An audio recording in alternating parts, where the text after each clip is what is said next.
Yes, alright. Nkulamusiza kwenye mukwano gwange najo sinzo bango tuwuliriza nkulisaayo nnyo obwakedde nkiba mwena mwenna abasinga muri mu ggandalo lya weekend ngenda maaso n'okwebaza mwenna abagenze mu chaachi nti katusuubire nti nno binaabagendera bulungi nnyo omutonzi wammwe.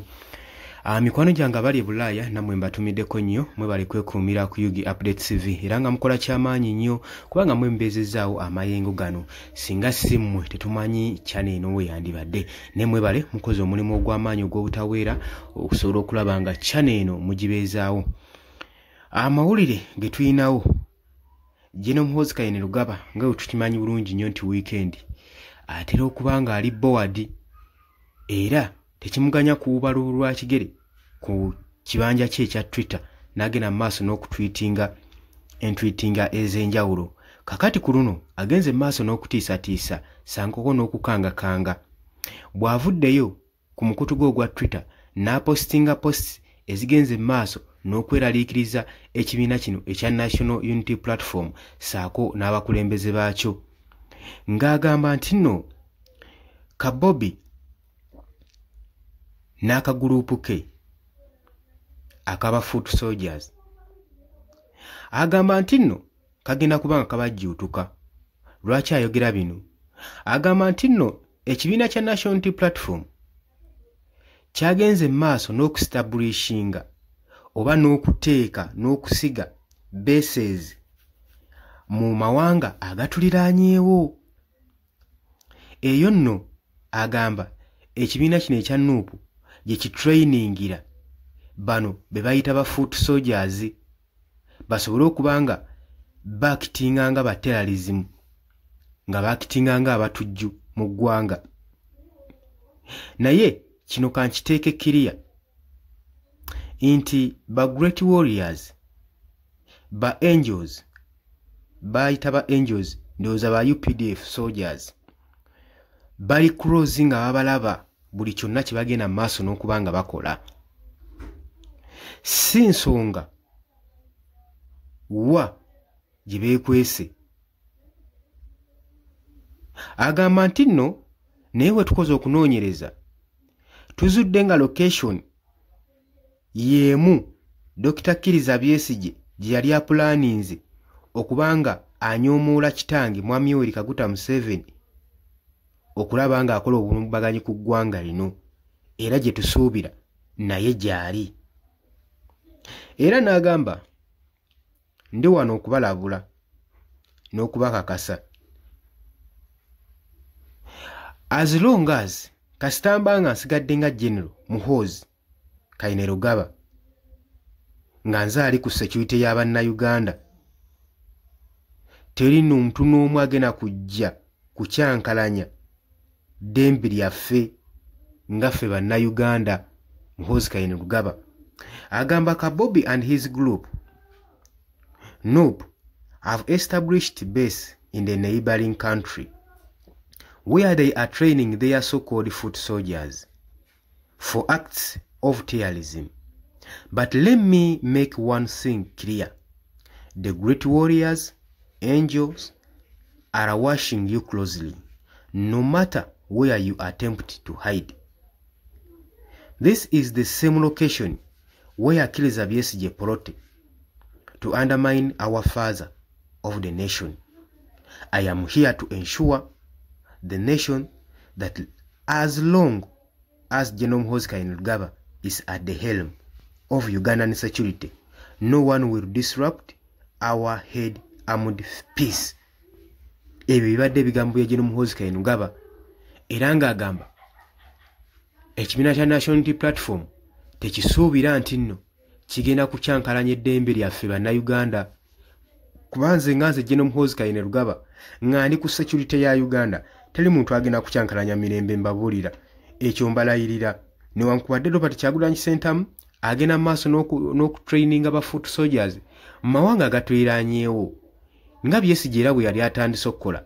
Naye mbasuubiza teri muntu agenda kukyankalanya ddembe lyaffe nga Bannayuganda. Ebadde bigambo bya General Muhoozi Kayini Lugaba wabula ng'omaze bipostingako nga sinnakutwalako wala nkutegeeza nti oli ku Yugi Update TV gwagala otweyungako kirira wansi waliwo ekigambo subscribe kikooneko obeere ng'otweyungako wabula mbakubiriza nti temwerabirako na mukadde akadde ako nabayagamba dda nti kabayambako okubaleetera notification message okusobola okulaba nga kabalangirira nti waliwo information eyingiddewo ku Yugi Update TV.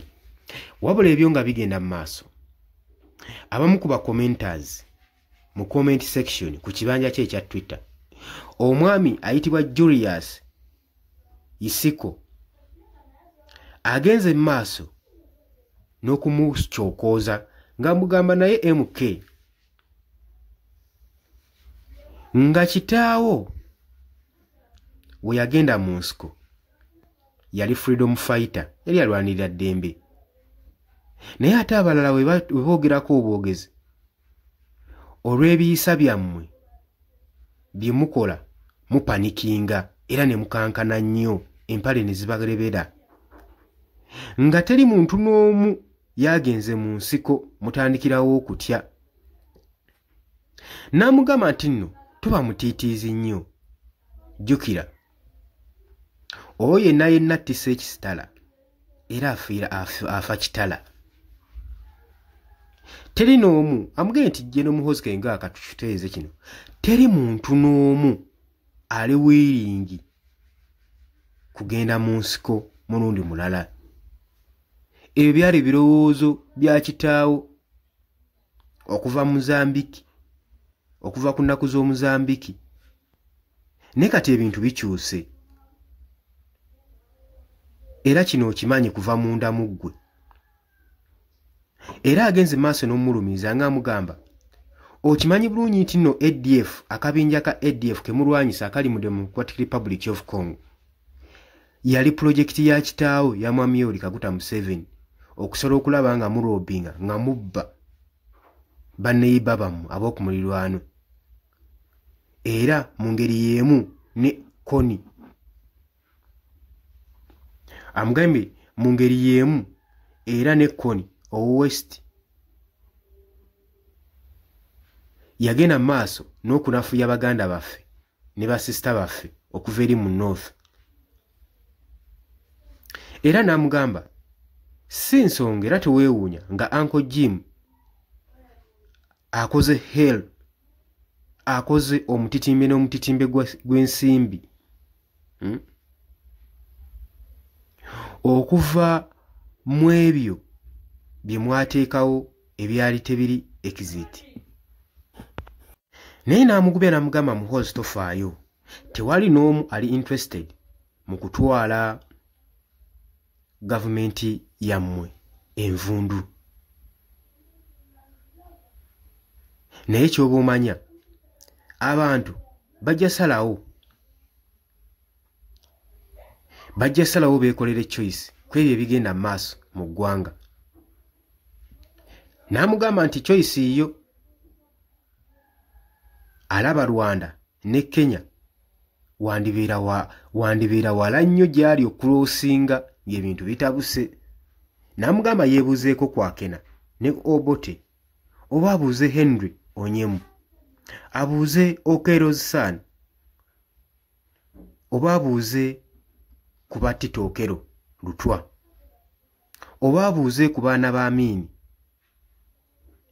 Agamba okuyisa abantu nga w'oyagala nga tobawa kitiibwa, naye enkya ojja kubeera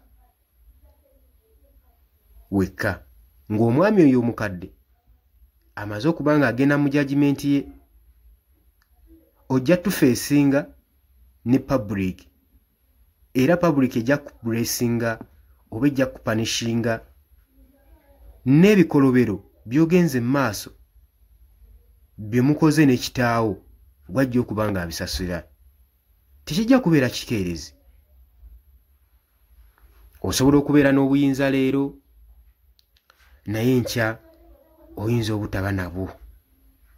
Osobola okubeera n'eggaani n'emmundu ne ssente naye enkya tujja kuba nabo. Tobeere kugamba tosiriwazibwa n'abo abantu abakwetoolodde. Akaseera kakyaliyo ak'okweyisa obulungi. Bannaggwanga basobola okukusonyiwa. Ebadde bya bigambo by'omu komenta ku kibanja kye ekya social media. Ebigambo bw'atyo we tubifunzizza mu lulimi lwe tusobola okutegeera, okusobola okukwata n'obudde. Naye nga gwe ky'obumanya abantu banyiivu n'ebikolwa ebigenda mu maaso n'okukolebwa. Gavumenti yonna sijja kwawulako eya Mwami Yoweri Kaguta Museveni ssaako ne mutabani we. So si kikeerezi osobola okuvaayo n'odda ku sayidi entuufu. Olowooza otya ku nsonga eno ggwe mukwano gwange ali eyampuliriza?